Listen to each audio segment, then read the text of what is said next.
Ya, Assalamualaikum warahmatullahi wabarakatuh. Selamat pagi anak-anak. Pagi, Pak. Pagi, Pak. Gimana kabar hari ini? Alhamdulillah baik, Pak. Alhamdulillah baik, Pak. Alhamdulillah baik, Pak.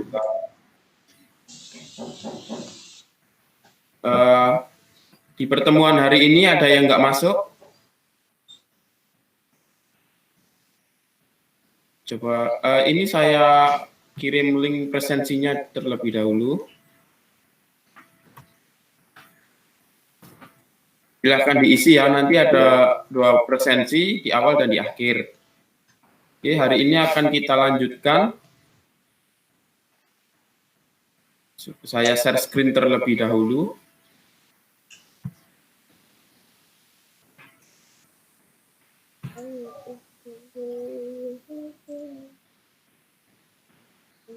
Apakah sudah terlihat PowerPoint-nya? Sudah, Pak. Sudah. Hari ini kita akan melanjutkan materi minggu lalu mengenai mata pelajaran sarana dan prasarana. Di sini terdapat 2 gambar tentang yang kaitannya dengan materi sarana dan prasarana. Ada yang bisa menjelaskan? Silakan sebutkan nama dan nomor absen. Oh ya, silakan Mbak. Absen 58. Dari gambar itu ada 2 gambar. Yang pertama gambar sekolah, yaitu merupakan prasarana. Adalah ruang atau tempat yang digunakan untuk melakukan aktivitas kerja. Lalu yang kedua ada gambar peralatan. Nah, itu merupakan sarana untuk penunjang dalam proses pekerjaan. Seperti itu, Pak. Mohon maaf apabila terdapat kekeliruan. Oke, luar biasa, benar sekali. Berarti Mbak Nur Rahma ini sudah paham ya tentang materi sarana dan prasarana. Ini merupakan contoh dari sarana dan prasarana.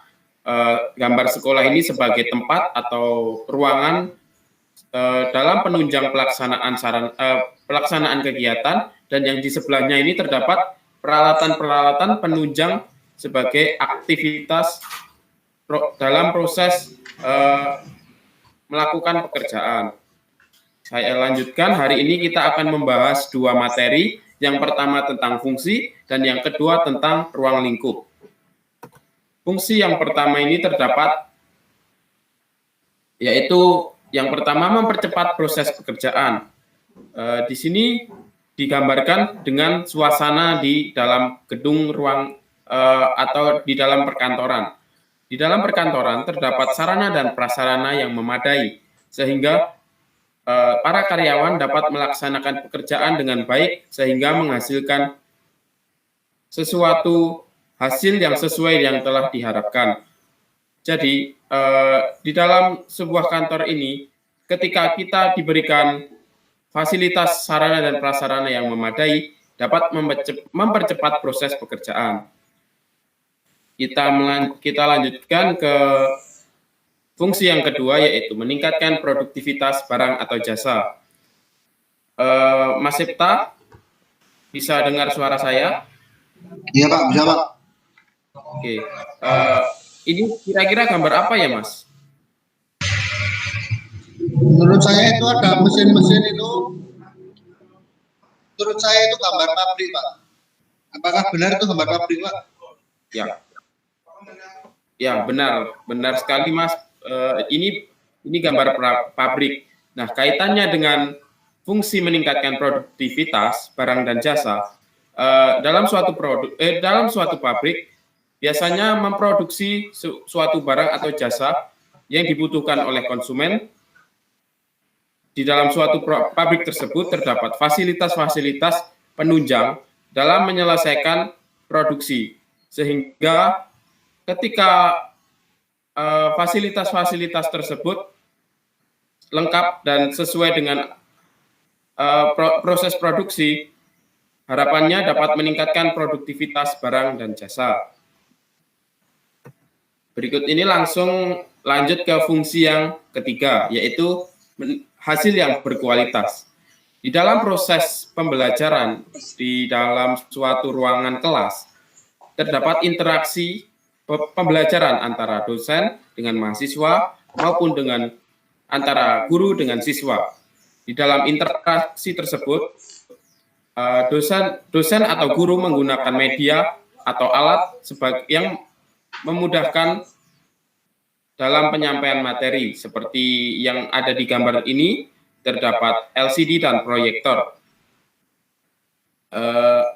Media tersebut digunakan guru untuk memudahkan dalam penyampaian kepada siswa, sehingga siswa dapat memahami materi yang disampaikan oleh guru, sehingga mencapai hasil yang berkualitas. Kita lanjut ke fungsi yang nomor 4, yaitu menimbulkan rasa nyaman. Ada yang bisa menjelaskan kenapa gambar perpustakaan ini menimbulkan rasa yang nyaman? Silahkan, kalau ada bisa sebutkan nama dan nomor absen. Ada yang ingin menjelaskan? Saya, Pak. Ya, silahkan. Mas Tifta lagi. Kalau menurut saya bisa menimbulkan rasa nyaman itu karena situasinya tenang, Pak. Tenang, bisa bersantai dan rileks, Pak, sambil membaca buku. Itu menurut saya, Pak. Ya. Mas Tifta sering ke perpustakaan nggak? Jarang, Pak. Jarang. Ya, benar sekali. Di dalam sebuah perpustakaan, biasanya kita diberikan rasa nyaman dan rasa tenang. Karena tidak jauh dari kebisingan, jauh dari kegaduhan, dan dilengkapi dengan fasilitas-fasilitas yang memadai, seperti yang terdapat di dalam gambar tersebut. Ada meja dan kursi yang nyaman, suasana yang tenang, keadaan yang rapi, serta dilengkapi dengan fasilitas pendingin sehingga kita merasa nyaman dan ingin betah berlama-lama di dalam suatu perpustakaan tersebut. Kita lanjutkan fungsi yang kelima, yaitu menimbulkan rasa puas. Mbak Puspita ada?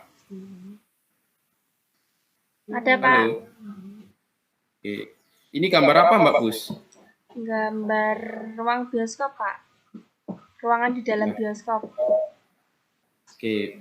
Bisa dijelaskan ke kita semua apa hubungannya dengan fungsi yang nomor 5 tentang menimbulkan rasa puas dengan ruangan bioskop ini? Kalau menurut saya menimbulkan rasa puas itu karena di dalam sini kita bisa menonton film. Seperti itu, Pak. Ya, benar sekali. Luar biasa. Mbak Pus sering nonton film ya, Mbak? Sering, Pak, tapi tidak sering banget. Oke. Biasanya nonton film apa, Mbak? Nonton film yang bagus, Pak. Kalau nggak bagus ya nggak ditonton, Pak. Oke, siap.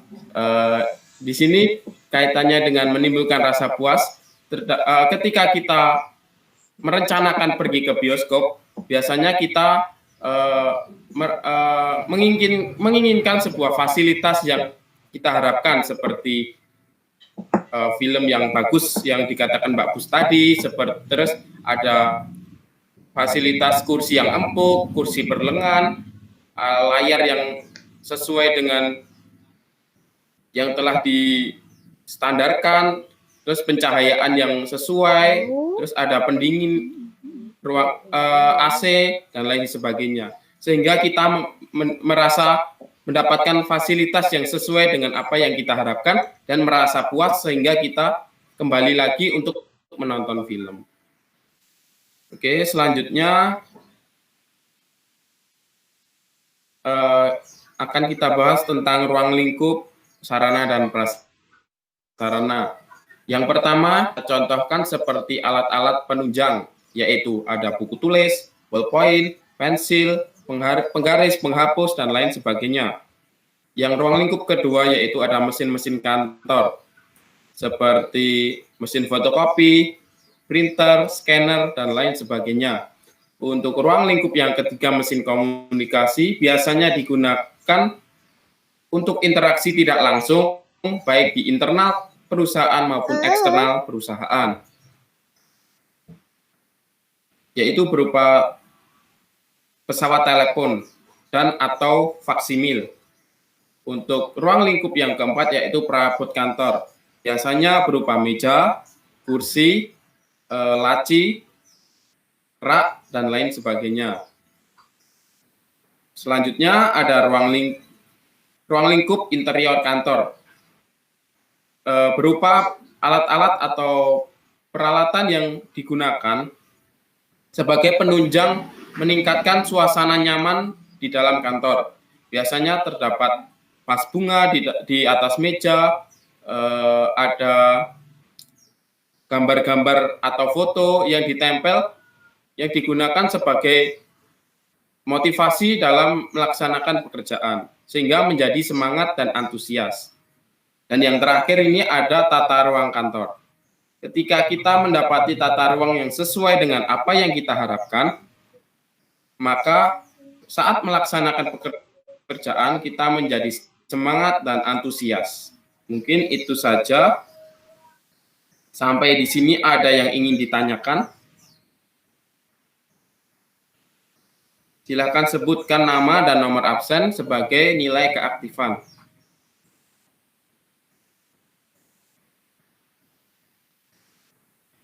Saya Pak, ingin bertanya Pak. Halo? Saya Pak. Oke, silakan. Saya Puspita absen 059. Silakan sebutkan nama dan name. Saya Puspita absen 059. Kan tadi kita sudah membahas mengenai Ya, sarana dan prasarana ya Pak. Nah, yang ingin saya Ya. tanyakan itu kenapa kita perlu untuk mempelajari sarana dan prasarana ini Pak? Terima kasih. Oke, luar biasa sekali pertanyaannya. Ada yang ingin menanggapi sebelum saya jawab? Saya Pak. Silahkan. Saya Nur Oke, Rahmayani. silahkan Mbak. Jadi menurut saya mengapa kita belajar sarana prasarana?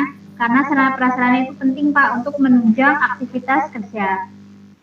Seperti itu Pak. Ya.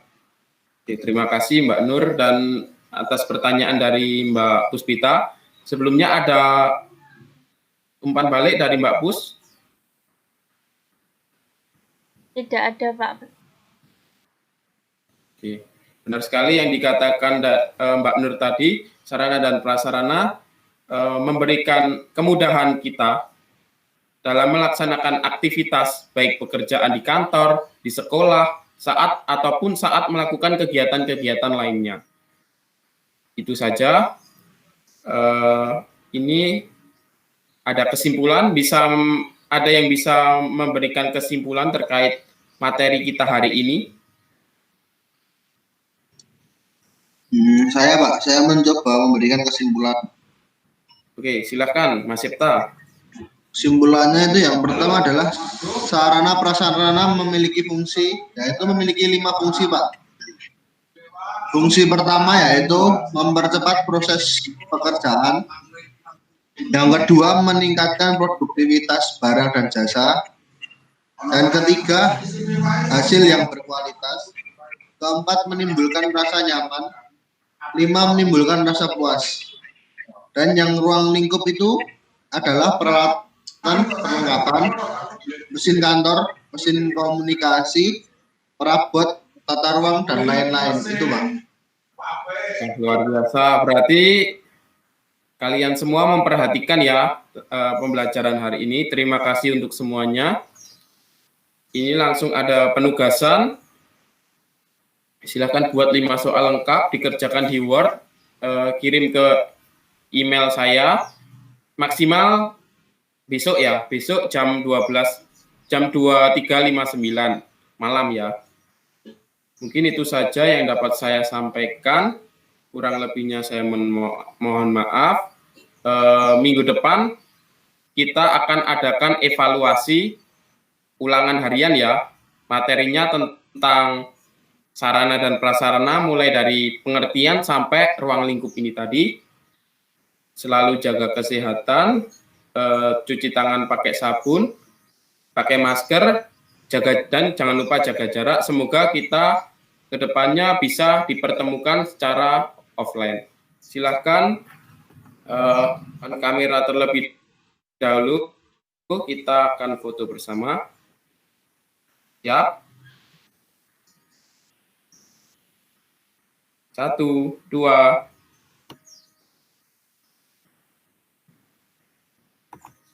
Oke, terima kasih. Saya akhiri. Wassalamualaikum warahmatullahi wabarakatuh. Waalaikumsalam warahmatullahi wabarakatuh. Terima kasih, Pak. Warahmatullahi wabarakatuh. Sama-sama.